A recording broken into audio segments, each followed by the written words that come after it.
This is an important point of the course.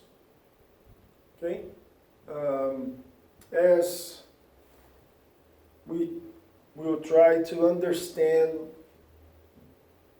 the zeitgeist, the times we're living, okay? What we call postmodernity, or some researchers and thinkers call postmodernity. Why we will do this? Because it is ridiculous, as said Plato thousands of years ago, to try to understand or to know other things if you don't know yourself. Okay? So, in order for us to better understand the world around us, we have first to understand us. Right? Not in a psychological way, but as a sociological, historical way. So, why we are the way we are now. And we will go through at least 12,000 years of history in half an hour. So buckle up and brace for impact. Just a disclaimer, and here I've drawn on Paul Ricoeur, that of course, in order to present 12,000 years in half an hour, I will have to cut corners. So, based on Ricoeur argument that sometimes to be meaningful, you have to cut corners. So, with very much awareness of how we will cut these corners and how much we'll cut these corners is that I'm presenting this to you. Okay? So let's try to understand ourselves, look to ourselves, and try not to get drawn as Narcissus did. Okay? Again, this is a sign that we have all over Savannah, and there are several steps, and we will abuse those steps at our own risk. Okay? So let's start. Humans, as we know, very much like us, have been around the earth for at least 150,000 years. Okay? 150,000 years.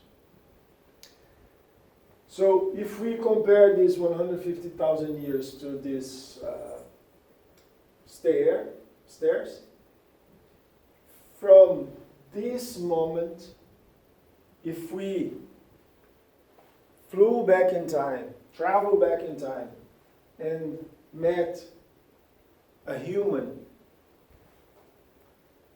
150,000 years ago, we would see that this person looked much like us, very, very similar. If you wouldn't see any difference from humans that you meet every day, but you feel that you would be dealing with an animal. Okay? So it would be like, wow, same brain, same hands, but you would feel like this is not yet us. Although the biology would tell you that it's just like us, you would not recognize that person as a human. And then it took 120,000 years, more or less, to see what we call the creative explosion. Of course, those numbers are ballparks, right? It's like 35,000 years can be like 60,000 years ago, more or less. But from 30,000 years, 40,000 years ago, we start to see things, artifacts. We start to find artifacts that shows that something changed. Okay? Until here, for 100,000 years, we find a lot of tools, purposeful objects, okay, like other animals do. Okay, these human objects that we find across this length of time, they are very much like tools, specific tools to deal with the environment around these humans, like several other animals do, or make those types of tools, okay, or use tools. From this moment on, we start to see objects that have no clear purpose to help people defend each other, defend themselves, cut, break. There's what we see, creative objects. One of the most interesting ones is the Lion Man. Okay, Lion Man, again, it's found to be between 35 and 40,000 years old. For the first time throughout history, we found an object, an old object. So this is the oldest object that we have found that is not connected to the physical reality of the humans of that time. Okay? And clearly, this is a human body with the head of a lion. Okay? So this is not something that these humans could see around them. Okay? And also the carvings, the techniques to make this, they are not useful for purpose of feeding or defending. Okay? So you see for the first time abstraction. And what we can understand is that the humans that made for the first time an object like this had an universe, a mind that was not necessarily linked to reality, to the physical world around. Okay? They were able to abstract from the physical reality around them. And this creates a very interesting thing, because at the same time that the humans back then saw themselves as something different than the other animals. Remember, if we had traveled back in time, we would meet 150,000 years ago. We would meet a human that would act like an animal. Okay? It is supposed that those humans at 46,000 years ago perceived the difference between them and other animals. Okay? But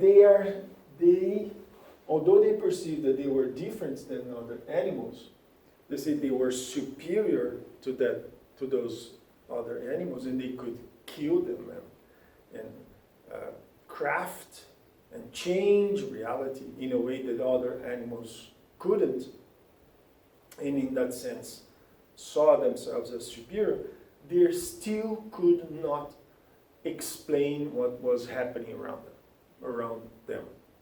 Okay? And in an instant,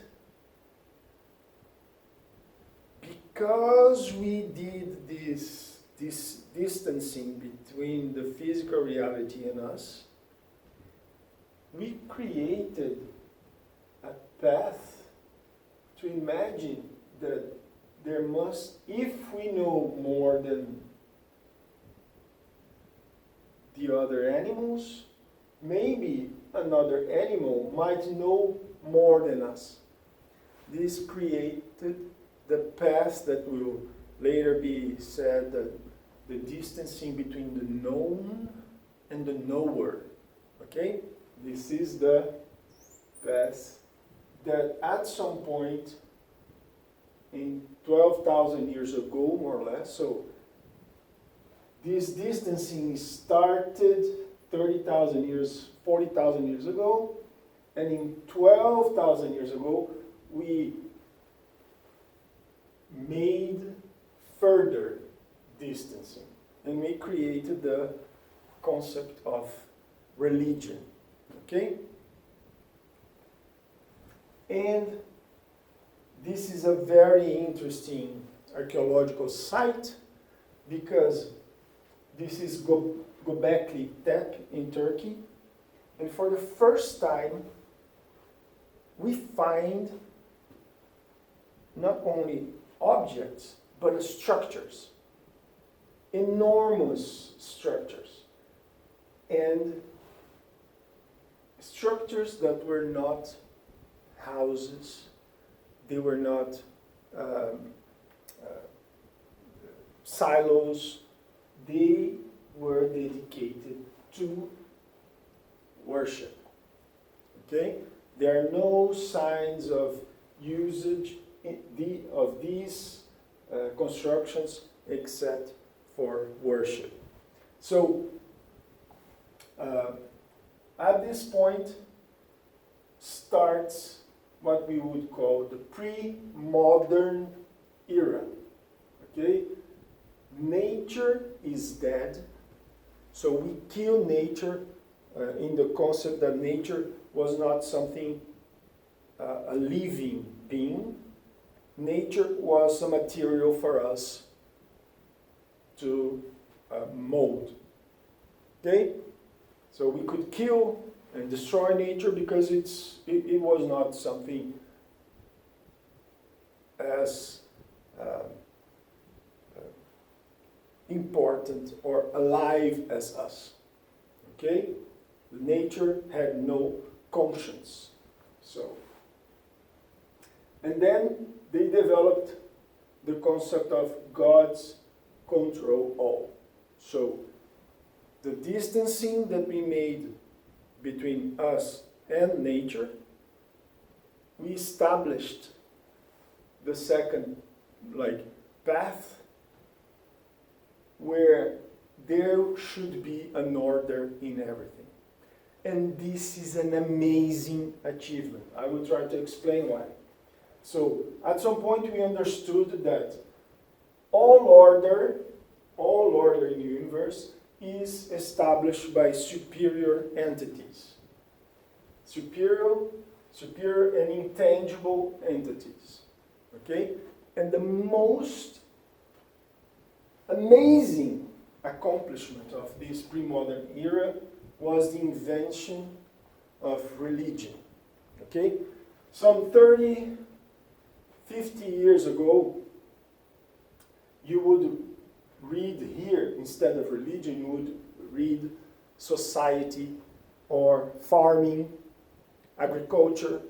Okay? Now it's believed that religion led us to create society and agriculture. Okay? For instance, these megaliths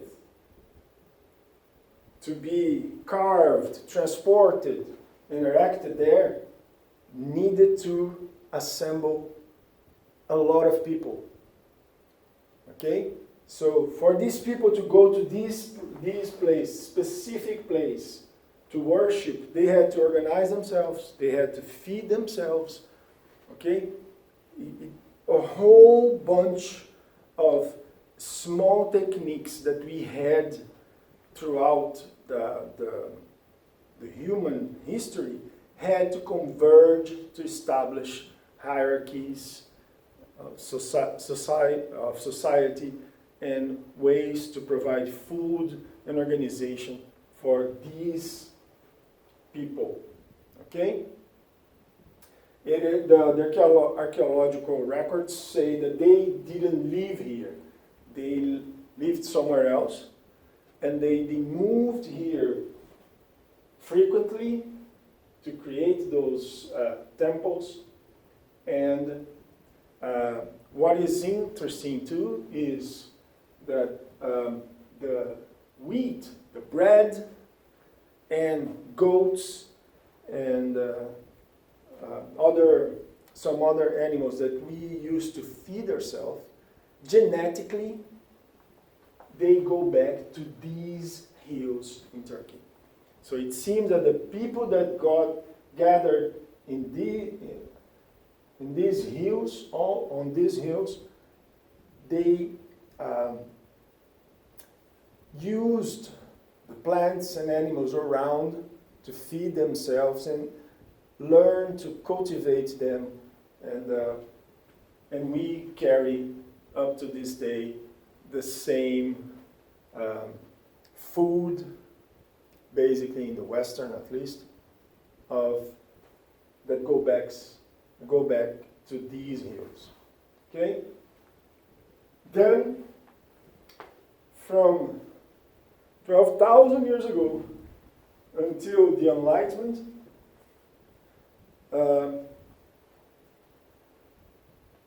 there was a crisis, because at some point, after accumulating a lot of experience and knowledge throughout almost these 11,000 years, we start to realize that, hey, actually, there's something wrong here, because we created those things, right? We start to realize that the distancing that we created and the extension that we placed above us, we kind of understood that was inexistent. Okay? It was us, up to the point that we enter the modern age around 1500, 1400, okay? And then we have the modern concept of God is dead, okay? It doesn't mean that God actually is dead, but the concept of God is like here, like what we did with nature, the concept of worship. Something can be manipulated, designed, created by us. Okay? So that's when nations rise and you start to worship things that are not God, or a company, an institution, a nation, the flag. You start to see diligent and concerted effort to create those types of worship for things that are not superior, let's say. So, from God's control all, we now understand that humans control. Okay? Humans actually were the ones that were creating God. Okay? So, if the humans want to fly, we will fly. If humans want to go to the moon, they will go to the moon. Okay? So there's a very clear understanding that whatever we put our minds to, we will accomplish. Okay? So we become kind of God. And then the metaphor is all can be established, all order can be established by superior tangible entities, which in case is us. Okay, whatever we say we will do, we will do. We can control the universe.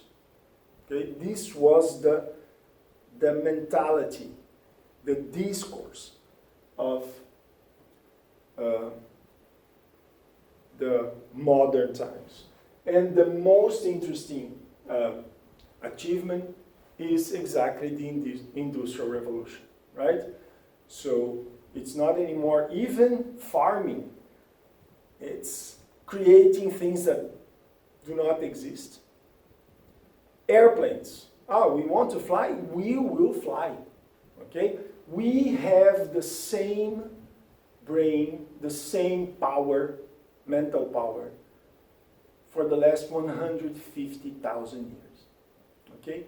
Until we changed this paradigm, we didn't fly. Once we said, no, we are in control,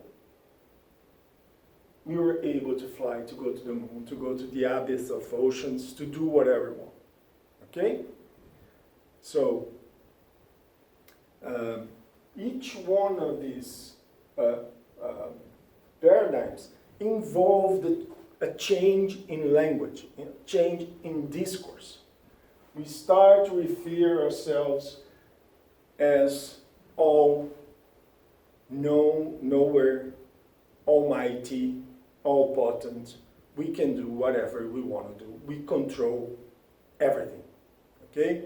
If we're not controlling, we will invest time and effort and we will control. It's just a matter of time for us to control anything. This is the modern perspective. I have to make a specific disclaimer.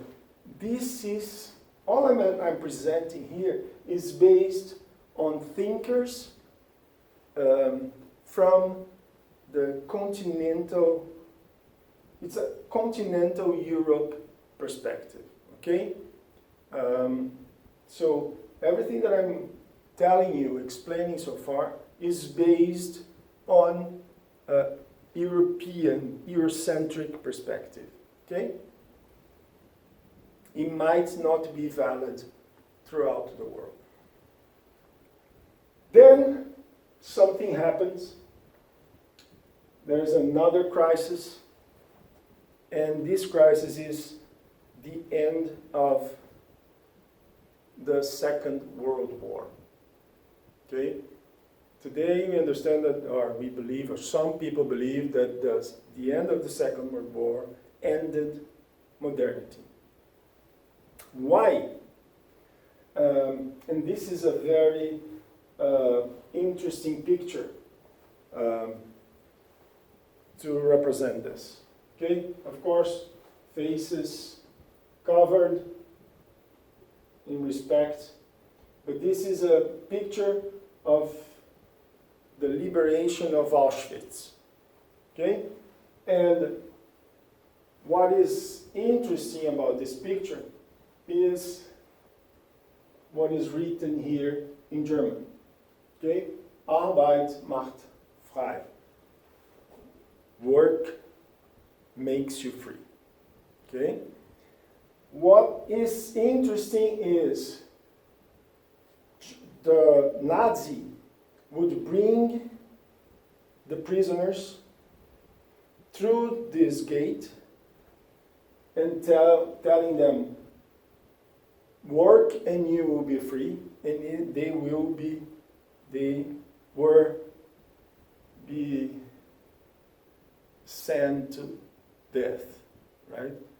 Monstrous unquestionable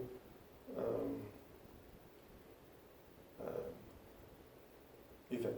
Okay, there's no way to put this mildly. It's an awful event in all senses. Okay. What is interesting here is that this is the Liberation Day. Okay, so the Nazi that also believed that work will make you free lost the war, and the prisoners are being liberated. Okay, so this is an interesting image that kind of marks the end of the modernity exactly because of this. Both the prisoners going through this were being told that if you work, you'll be free, and they will be sent to death. And the Nazi themselves that believed that they were working and they would be free, in a sense that they would be able to control and conquer the world and make the world the way they wanted the world to be, also lost the war. Okay? So there's a double perspective into this image that represents very interestingly the end of this human control all perspective. Okay? The prisoners walked free, but millions died. The Nazi were able to control and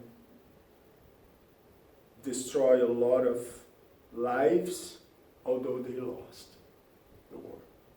Okay? So there's this, nobody is controlling anything.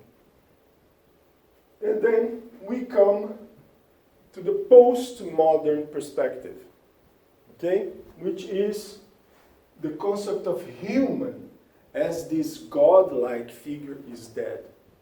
We saw millions of people being killed in industrial scale. So we are not important. Okay? People are treated like cattle.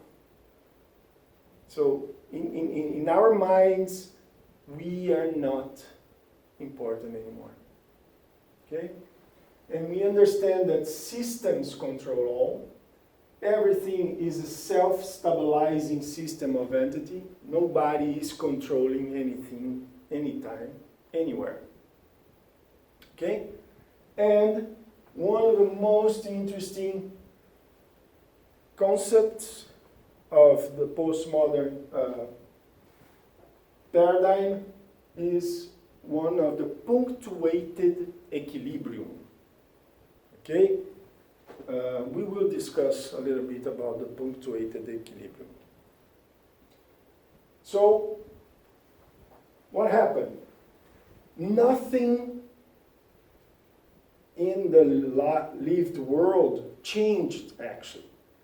When we look back these 100,000 years of history,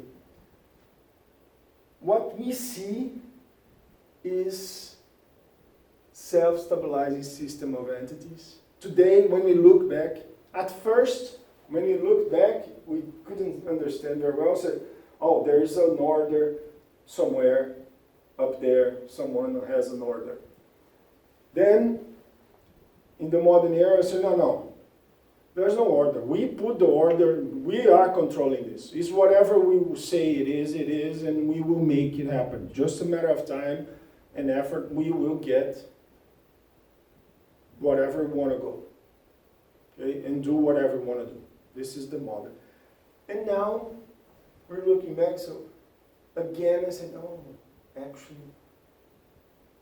there was no overarching order controlling everything. We couldn't control, and when we look back, we see, things were interacting in a systemic way, and we had times of equilibrium, of stasis, where we thought we could control things, and then an earthquake happened, and everything changes and start. What is interesting, when you look back, the fire, burial, art, religion, script, you see that, like an earthquake, if you ever try to understand when an earthquake starts, right? And geologists, they say that the earthquake starts at the end of the previous one. So, when art, the creative explosion,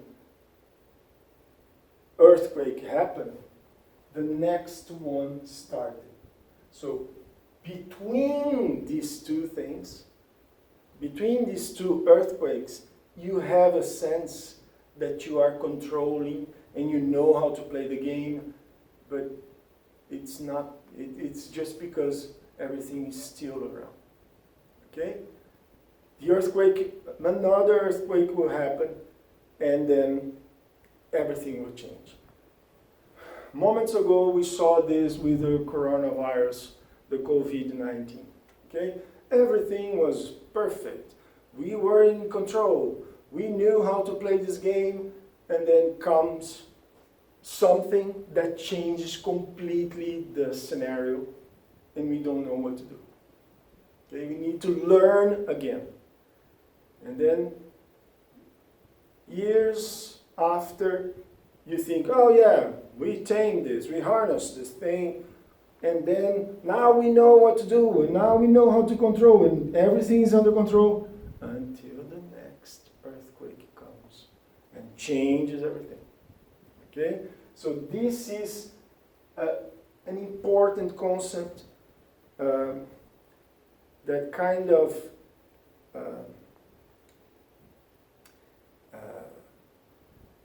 sets the stage for postmodernity. Okay? And this is what I was telling you about the earthquake cycles. So these earthquakes start when the previous one ends, and you see these building up until the earthquake happens. This is what we understand as punctuated equilibrium. Okay? You where nothing happens, or the system stands still, but something is building up and will rupture. So here, what the rules, the way you lived here, will not serve you here. Okay? You have to relearn everything in each one of these things. And these earthquakes are, at some point, unpredictable. Okay? We know that they will happen. We know that everything will change, but we don't know exactly when and how things will change. Okay? And in terms of systems, it's interesting to see. We will discuss about this in other lectures, about the evolution, the blind variation selective retention. So at some point, you create alternative, it's a mess, and then you select alternative, and you think that, so this blind variation selective retention is how systems work. This punctuated equilibrium. Okay? Here would be the punctuation, and here will be the equilibrium, right? You have, oh, everything is known, I know how to do things, and then everything breaks loose, and at some point you have to find a common ground, and then it starts again. Okay? And this is an exercise that I want you to do by yourself. Don't tell anyone, all right? This is a philosophical question that for you to understand if you're pre-modern, modern, or postmodern. Okay? It's a theoretical exercise. So the question is, and I want you to reflect, don't tell anyone, just by yourself. Imagine you have a disease, you're terribly ill, life and death situation. Okay? What would you do? Would you fall on your knees and start to pray? Right? Would you focus on this religiousness? Right? Because there must be an order. There must be a reason for this to be happening with me. Okay? Would you do this? Or would you run as fast as you can to find a human that will fix you? Okay? So the first one, you would accept the thing, what's happening to you, because this is part of an order. Okay? Would you, instead of accepting what's happening, would you contact and connect with other humans to fight and control your destiny? Okay?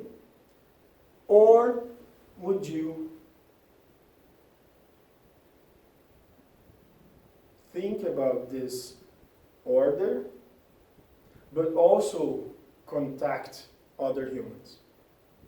Okay? And everything else. Like, you would try whatever. You would go to a shaman in the Amazon forest.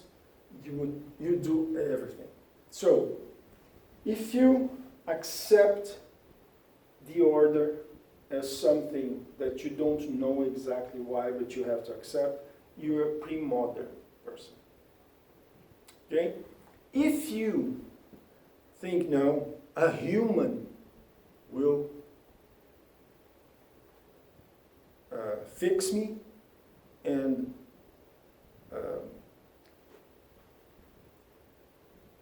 this is the situation where you're a modern, okay? Humans control all, and a human will fix, and I will control my destiny. This is modern, okay? But if you would tap into this abstract order of the universe, and also go find a human to fix you, you are a postmodern, okay? And what is interesting is that you don't believe neither in the order nor in humans, okay? Because if you believe in that there is an order, that whatever happens to you is part of this order out there, you would accept and be content. Okay?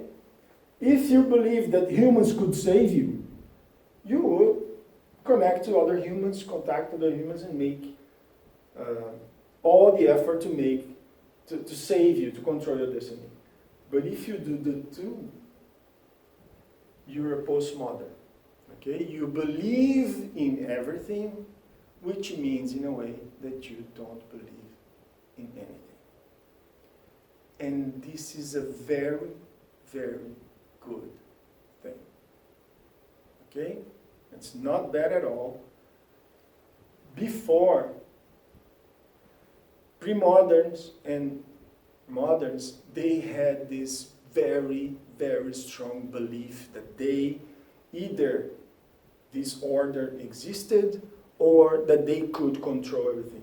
And they killed and tortured and made millions of people suffer because they were absolutely, they truly believed that they could do this. Or they truly believed that there was an order, okay? And after the Second World War, we understood that this belief, unquestionable belief, 100% blind belief in something, actually hurts a lot of people, okay? So, as a postmodern, not believing in either that you have the full control or there is someone controlling this is a good thing. Okay? It will prevent you to kill others, to hurt others, because you always will be questioning, well, I might be wrong. Okay? So, these are the main points. I want you to post questions and answer on on Blackboard, post questions and answer questions posted by your colleagues. Okay? Looking forward to read and work together with your questions.